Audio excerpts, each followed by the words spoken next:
In an emergency, your go bag could mean the difference between chaos and control. In today's video, we're breaking down the essential tools and gear you need to pack in your go bag. First, prioritize the basics: water, food, and shelter.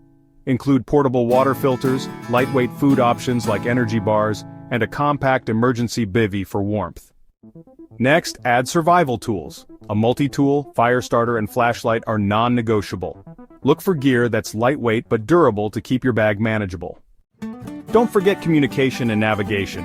A battery-powered or hand-crank radio and a map of your local area can keep you connected and informed. Finally, pack a first aid kit. Include bandages, antiseptics, and any personal medications. It's also smart to include gloves and masks for hygiene. Your go bag is your lifeline in a crisis. Keeping it organized and ready can make all the difference when time is short. Hey, if you like this video and want more info on this topic, click on this video here.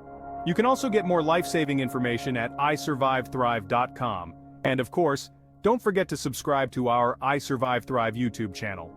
Check the description below this video for helpful links.